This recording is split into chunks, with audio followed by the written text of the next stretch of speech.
Breaking now on KGW News, a chemical tank implodes at a Longview plant, killing a grandfather, with 9 others now missing. It is unthinkable tragedy here today. With recovery efforts now on pause and families with so many questions. It's a big loss for their family because of Gilbert, the way he lived his life. Plus, 5 families calling for justice as a suspected serial killer is charged with an additional murder. And he can no longer hurt any more of these beautiful young women here in Portland. Then, new tonight, why parents in Longview are calling for the entire school board to resign, with high school basketball players accused of sexually assaulting their younger teammates. These parents gave you their most prized possession they have, their kids. And later, meet the cyclist biking 10,000 miles through 17 countries to watch World Cup action in person. So on behalf of the people of the state of Washington, I want all those individuals to know that we stand with you. We'll be here to do everything we can to help with the situation, and we'll be here as long as it takes. As long as it takes. Washington's governor, along with state and local leaders and first responders in Longview tonight, sharing an immense amount of grief and concern over this. A chemical tank that blew up this morning at a paper and pulp mill, killing 1 person, injuring 9 others, with 9 more unaccounted for, and a recovery process now underway. Thanks for being with us on what's been a very tough day and night in the Northwest. I'm David Mulco. The implosion in the aftermath at the Nippon Dynawave plant along the Columbia, described by one elected leader as a test of our ability to come together. Family tonight confirming the man who died was this man, 52-year-old Gilbert Bernal. He worked at the plant along with his son and about 1,000 other workers. Photos show what appears to be the collapsed tank along with a pickup truck crushed under a pole, giving you a sense of the scale of the tragedy, with officials saying water and air quality testing is ongoing. And while there is no wider risk to Longview or Kelso residents at this time, they're asking them to avoid dikes and ditches in the area, saying there is still a substantial risk at the mill and beyond. Let's bring in Alma McCarty now live in Longview, where family and friends held a vigil to come together and to lift each other up. Alma? Yeah, and before that vigil even began, the community heard from Washington's governor all the way down to Longview's mayor, all of them promising support and eventually answers in this tragedy. Now, here on site, the work to stabilize that damaged tank that contained the chemical mixture, that work will resume tomorrow morning. Now, state and local officials are confirming that 1 person has died and 9 employees of Nippon Dynawave Packaging are still missing. 9 others were injured, including a firefighter. Officials saying tonight that until the tank is stable, crews cannot go in to search for those who are missing. Since this morning, we have learned that the tank that ruptured held 900,000 gallons of white liquor. Fire crews believe roughly 90,000 gallons of that strongly alkaline chemical solution, that caustic solution, may remain inside of the damaged tank. This chemical mixture is used to break down solid wood chips in the pulp and paper production process. In Longview's downtown tonight, dozens gathered for a prayer vigil after so much pain and so much uncertainty ahead, as leaders again vowed to provide answers in due time. I know there's a lot of questions about how all of this happened, and I want to assure you that we will all continue to pressure to get answers to those questions. This community deserves that. The loss of life is the hurt that it will echo through this community for years, and we're still going through the first response somewhat of this. Most of us knew this was more than just a normal mill incident. You know, you get conveyor fires, you get incidents with machines. We knew this was more than that very quickly. State Senator Jeff Wilson, who you heard from there, he is also the Port of Longview commissioner, and he worked here for decades, and his son works on site. He is one of many families in Longview that has deep ties, deep connections to this industrial area, as of course a mill town.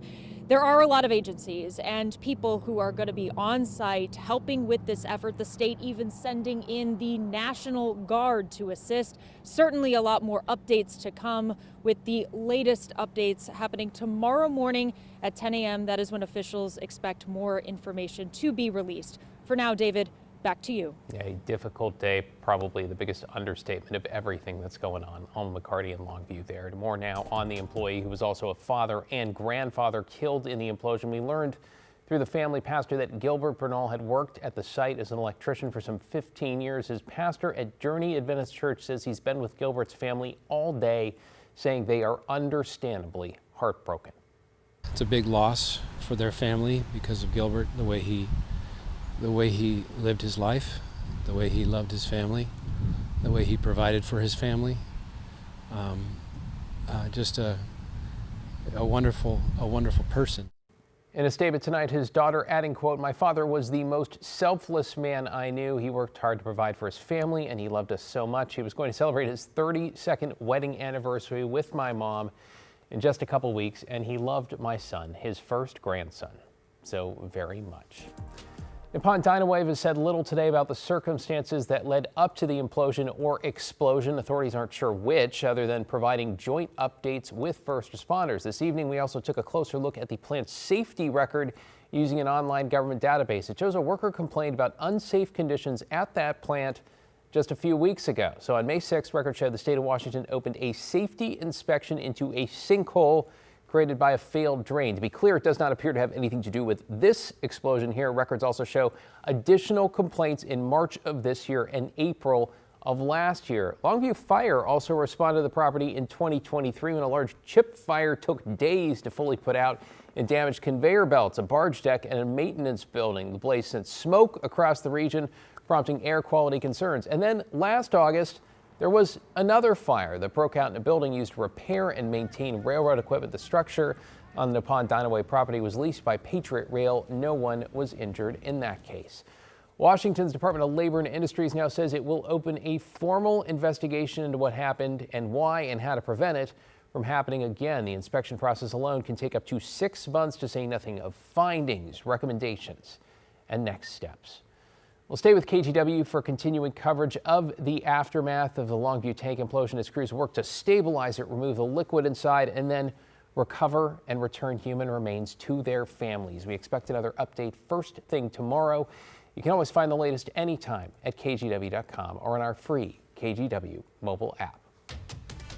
In an update, a man suspected of killing 4 Portland area women was indicted today in a 5th murder. This has to do with the death of 22-year-old Ashley Real, whose body was discovered in rural Clackamas County some 3 years ago.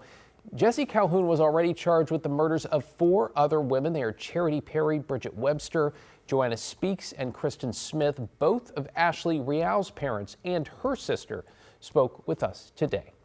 She was more than my sister. She was my best friend, and it brings me joy that we have our day now, and that it took us 3 years, but we didn't lose that hope. The indictment shows the case has been in front of a grand jury for 2 years. Calhoun also wrote to KGW from prison last year claiming that he had been wrongly accused. A former Gladstone police sergeant has pleaded guilty to manslaughter in connection with the 2011 death of his wife. Let's back up. The Oregon Supreme Court overturned Lynn Benton's original conviction for aggravated murder, and this afternoon he pleaded guilty to the lesser charge. Debbie Higby Benton was found shot, beaten, and strangled in her salon in May of 2011. And during trial, prosecutors said Lynn conspired with a friend and her son to kill Debbie. That friend is now serving a life sentence for murder. Lynn has also been in custody since 2012. He'll be sentenced in July, and a judge will have to decide how much the time he's already served will play into that. All right, switching to a live look from our Wells Fargo sky camera, a little fresh air where warmer temperatures are set to make their return after a mild couple of days. Matt's here with a first look at your forecast. Hey there, Matt. Hey, David. Yeah, we have a really nice night out there right now, as you just showed us. But boy, some great cloud formation today, including this one up at Timberline. A really dramatic scene. Almost looks like a black and white, like an Ansel Adams photograph. But the clouds eventually won out, and that was it. And the clouds moved over. And that was the end of seeing them out, at least for the time being. But the showers have really backed off, nothing over the Coast Range. We've got another batch of showers approaching Mount Hood right now. Most of the rain has been and still is over in eastern Oregon. There's been quite a bit of it over here. John Day, 0.35 of an inch, over half an inch at Rome down in Malheur County. So that's where all the heavy rain was. We had a little bit here in the valley, but we're done with rain for at least 24 hours, and actually a little bit more than that. So clearing off tonight, that's happening. Midweek warm up, we're back in the 80s. Showers and thunderstorms, though, will be back over and east of the Cascades and approaching the valleys Thursday night, while rain approaches us from the west as well. So we're kind of in a squeeze play there. I'll explain more on that in a bit, David. All right, thanks, Matt. See you in a few. To get you caught up on tonight's other headlines now, new this evening, Portland police are investigating a deadly crash involving an e-bike. Authorities say the bike and vehicle collided just after 6:30 at 111th and Northeast Halsey. The bicyclist died at the hospital.